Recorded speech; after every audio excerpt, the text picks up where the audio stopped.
Berita Ande-Ande Lumut dari Jawa Timur. Suatu ketika, kerajaan Jenggala diserang oleh musuh.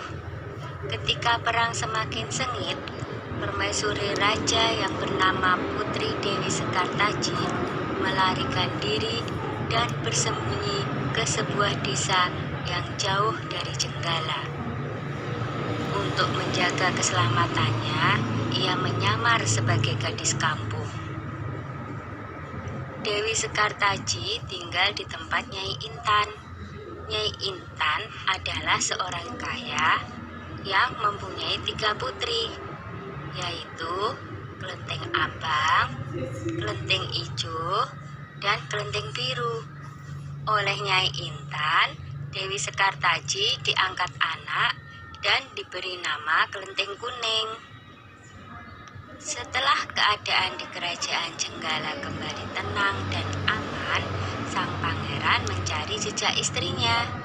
Ia pergi dan menyamar menjadi seorang pangeran yang sedang mencari jodoh. Panji Asmarabangun menyamar dengan nama Ande-Ande Lumut, lalu membuat sayembara. Dalam waktu singkat, berita sayembara itu tersebar jauh hingga ke desa si Kelenteng Kuning. Kelenteng Abang, Ijo, dan Biru mendengar kabar sayembara itu.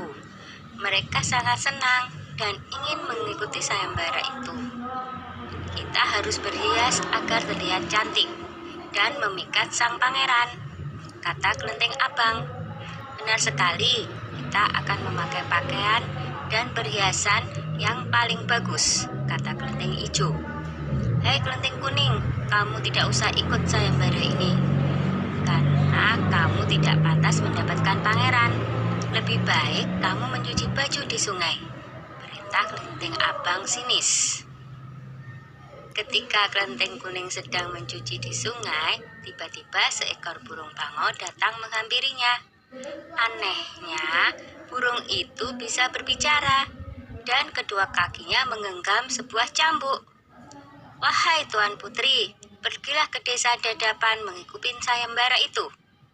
Di sana Tuan Putri akan bertemu dengan Panji Asmarabangun. Bawalah cambuk ini, siapa tahu nanti dibutuhkan, ujar sang bangau sambil meletakkan cambuk itu di atas batu.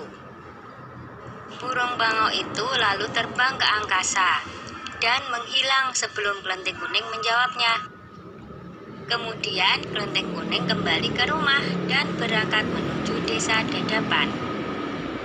Sementara itu, di tepi sungai Bengawan Solo, ketiga saudara dan ibu angkatnya bingung karena harus menyeberangi sungai, tetapi tidak ada perahu. Bagaimana cara kita menyeberang, Bu?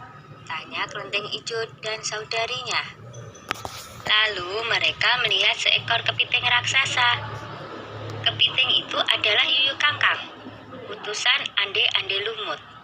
Dia diutus menguji para peserta sayembara yang melewati sungai tersebut. Hai kepiting raksasa, maukah kau membantu kami menyeberang sungai? Pinta Kelenteng Abang. Yuyu Kangkang tertawa lebar. Hahaha, aku akan membantu kalian, tapi ada syaratnya, kata dia. Apapun syaratnya, kami bersedia. Yang penting kami bisa menyeberang, jawab Kelenteng Abang. Kalian harus menciumku, kata Yuyu Kangkang. Dan mereka pun bersedia memenuhi syarat si Yuyu Kangkang. Kelenteng Kuning tiba di pinggir sungai. Yuyu Kangkang mengajukan syarat yang sama, tetapi Kelenteng Kuning menolak. Dia tak ingin mengkhianati suaminya. Berkali-kali Kelenteng Kuning memohon, tetapi Yuyu Kangkang tetap menolak. Akhirnya Kelenteng Kuning memukulkan cambuknya ke sungai, dan seketika itu air sungai Bengawan Solo surut.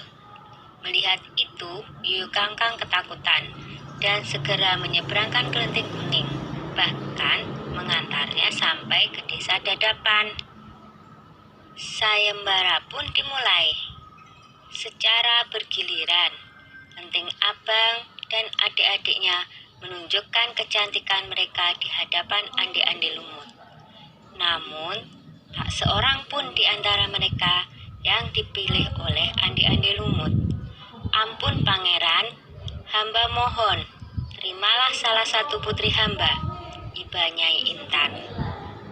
Andi-Andi Lumut menjawab, wahai Nyai Intan, ketahuilah, aku tidak bisa memilih seorang pun dari putrimu, karena mereka telah mencium si Yuyu Kangkang. Sambil menunjuk kelenteng kuning, pangeran melanjutkan, aku memilih gadis ini karena dia telah lulus ujian, tidak mau mencium si Yuyu Kangkang. Nyai Intan dan ketiga putrinya baru sadar bahwa mereka ditolak oleh Andi-Andi Lumut karena tidak lulus ujian. Kemudian Andi-Andi Lumut membongkar penyamarannya dan mengatakan bahwa dia adalah Panji Asmara Bangun. Kelenteng kuning sangat bahagia karena bertemu lagi dengan suaminya. Sudah ya cerita Andi-Andi Lumutnya, jumpa lagi.